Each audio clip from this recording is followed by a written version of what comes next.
The only reason why you may not be experiencing exactly what you want, the life you want, the reality you want, the relationship you want, the bank account you want. I could keep listing things. The only reason ever why we may not be experiencing it in reality is you have in some way chosen to identify with that. And that's it. That's the whole of it. It's the identity. You have separated yourself to the identity and have forgotten the oneness, your true self, the absolute, the I am. And that's what we're going to talk about today.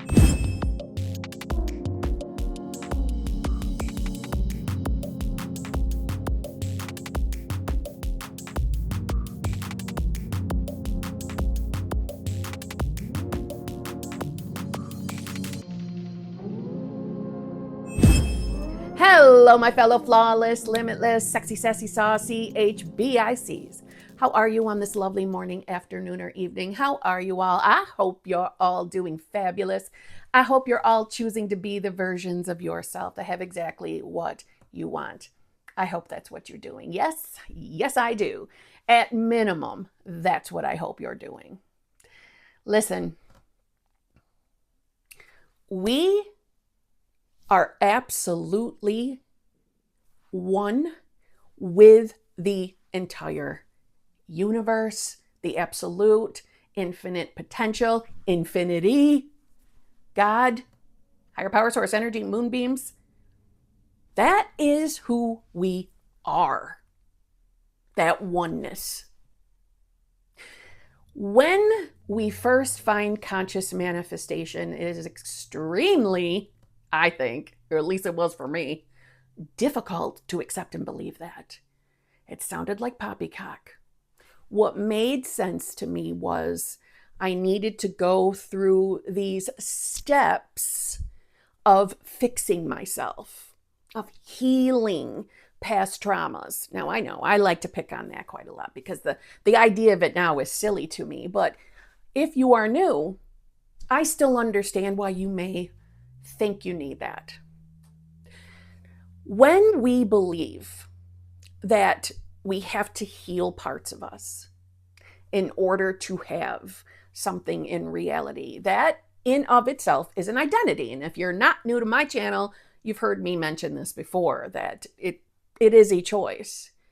But remembering why we can even make that choice is once you get it, once it clicks for you, well, number one, life will change. The way you perceive reality will change. Who you believe you are will change. But bear in mind, when we're talking about consciousness and what the true self is, we can get lost in all the details of trying to, intellectually understand what you're hearing or all the knowledge you're maybe reading from books or listening to people say in videos. We can get lost to it. And listen, when I first found all this stuff, I could intellectually understand what I was reading and perceiving. But really accepting that it is truth, that is where I struggled. Because life still felt very much the same. I didn't notice anything different. I definitely didn't feel different. And I was very much attached to what my 3D reality looked like, the lack of the things I wanted, and my own feelings and emotions. And let's just keep it clear. I identify as a version of myself that can be emotional. I feel my emotions very passionately. It's not anything I wish to change about myself. I accept the things that I don't mind, that I like, that I love. You should do the same. But regardless, when we are seeing ourselves that way, something to fix, something to heal, something to change. And listen, let's just keep it real. When we talk about states of consciousness or embodiment, that can also be something that we start to overthink and start to separate ourselves from the absolute with as well. And that's something to be mindful of. We've heard about the levels of consciousness or the levels of reality creation, and I'm not here to drag you through the levels. What I want to show you is you are the entirety of all the levels. You're all of it. And as we talk about the different levels of consciousness, and we're not talking about them today, I'm just using that as an example today of how we, in our own way, fragment ourselves and think of ourselves as being separate, which makes sense why we get so upset when we don't see what we want in reality. It's because we're viewing it from a self that feels separated, fragmented, split off from. And I want you to hear this. All these fragmentations are, except for research and focus purposes, not necessary and even limiting in many ways. And what he's talking about is the levels of consciousness and identity and true self. And we could throw in subconscious versus conscious mind, all these different fragments. The more you split things up, the more complicated things get. And the further you are going away from the truth of oneness. To at least get a little bit more defragmented, view all parts of you as one without separation. The mind is not your enemy, as many teach. Can I get a hell yeah to that? Or a mic drop? Let me say that again. The mind is not your enemy, as many teach. The subconscious is not a separate, an incomprehensible part of you that controls you. You are not inside your body. Your body is inside you. Are we listening to this? We've all been conditioned to think that we are living inside this meat suit, when in truth, this meat suit is living inside of you. You're the absolute. Once you acknowledge yourself as one, it will be easier to also view the surroundings of your reality as you and other people as you. Reflections. You can re-identify with them without losing your individuality. The myth of losing individuality is one reason the person forgets oneness, because the whole contains every individual viewpoint. Your individual viewpoint never has to be lost. That is one of the main reasons why I'm making today's video. We're taught, and it doesn't matter what the video's on. You could be watching somebody who's talking about you have to fix your self-concept. You could be listening to somebody else who says, oh, you really gotta, tap your way into your subconscious mind and fix that, change that, get rid of this belief and get rid of that belief. Oh, you have to do this visualization, or you have to do it a visual with sats at night, and you must do this every single night because AI says so, or Neville liked sats. You have to do all these things you have to prove to yourself that you can actually be something different. And I said, even thinking of states of consciousness and embodiment, we also can take that too far and then judge ourselves. How many times do you think I've been asked the question, how do I maintain this state? How do I stay in my wish fulfilled? And I'm not teasing that person because I used to think the same way. How do I walk around and hold this state? Because the state, your wish fulfilled, when you know that you are one with all, kind of feels good. You kind of stop worrying about all the little details of reality. So I understand the question. You just tend to feel better when you're not worried about what's going on around you, when you're not afraid you're not going to get that manifestation. Life feels a little better. You get a little freaking pep in your step. But see, all of these individual techniques that are nothing but tools and guidance, they also can kind of start tricking our mind into, I have to achieve this in order to get. No, you are one. You are the I am. You are the everything. You are the absolute. Think of it as God. Okay? God. Whatever you intellectually believe God is, has fragmented itself per se. This is just for explanation purposes.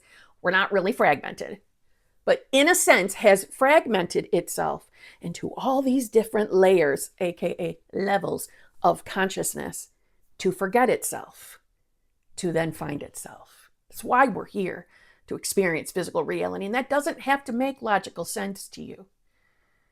None of us on this planet is ever going to fully be able to perceive all that God is. In any way that we talk about the I am or consciousness as a whole, pure unadulterated consciousness, we're doing it from our very logical, literal brains. It's inconceivable what the absolute is, but you are that absolute. You are. The beauty of this as God that has added all these layers of ignorance. That's what Hbic Benthoff said in one of his books, talking about consciousness, that it's all layers of ignorance and the true self forgot itself. So we feel like we're talking about somebody else, somebody separate from us. It's somebody else's story. No, this is your story. It's my story. And this right here, remembering who you truly are, can you see how that is the key to everything? Everything. Not even the key to your manifestation. No, it's the key to everything. This reality that we think our physical meat sacks are inside of. No, that reality is inside of you. The whole, the one, the absolute, the I am you. The I am me.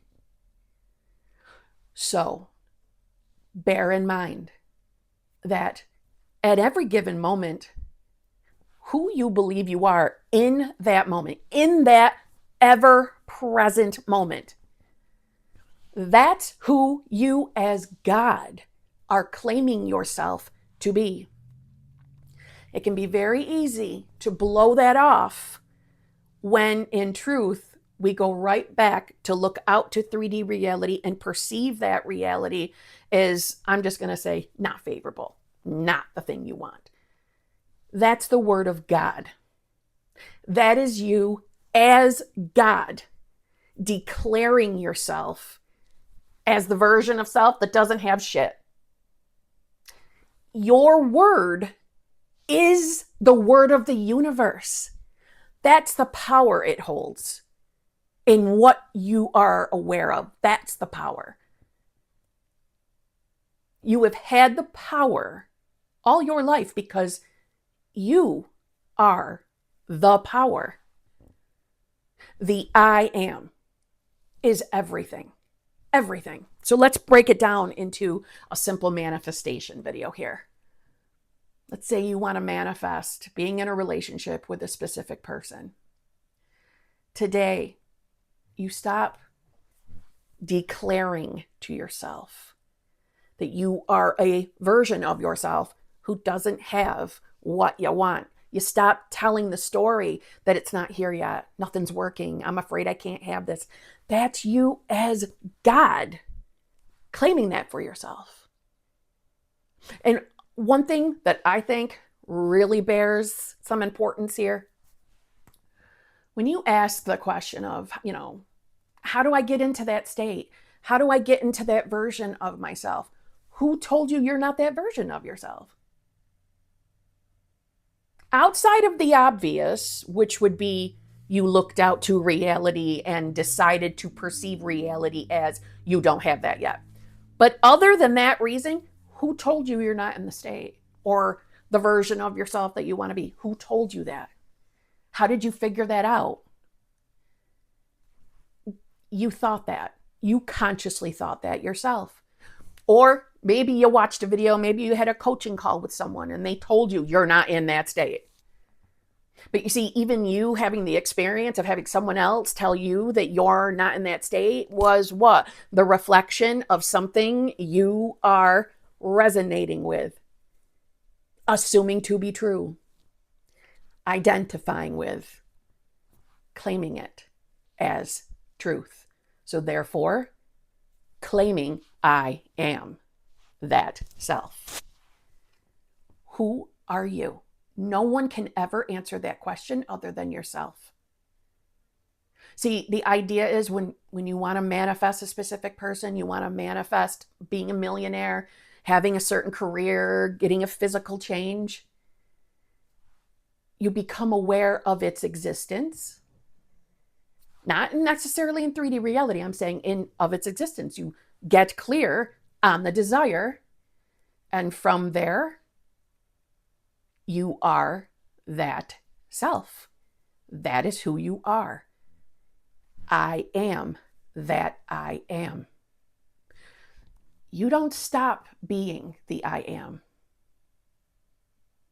That never happens. You might forget. You might go back into, let's say, a lower state where you think everything in this 3D reality has power and control or influence over you. You're simply forgetting, but you didn't stop. The only thing you need to do to have the thing you want is to know yourself to be that self.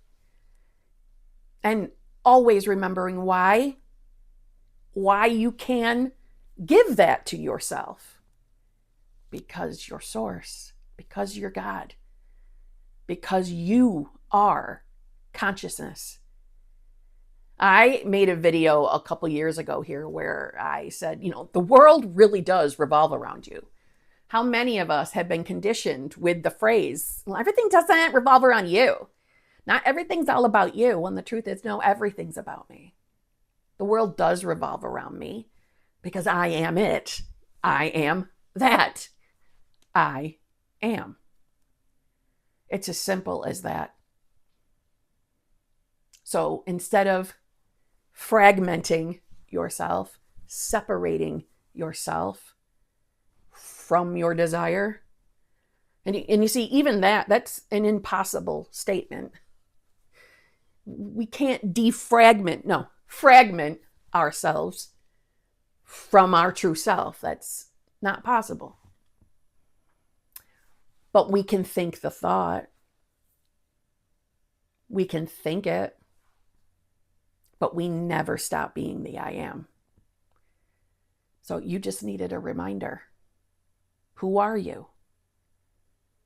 I am the version of self in a loving, fulfilling, committed relationship. That just rolls right off my tongue. I just like that. And having the experience of identifying as that I am, while at the same time knowing myself to be source, it yielded me that result. That's what I experienced in reality. I am the version of self in a loving, fulfilling, committed relationship.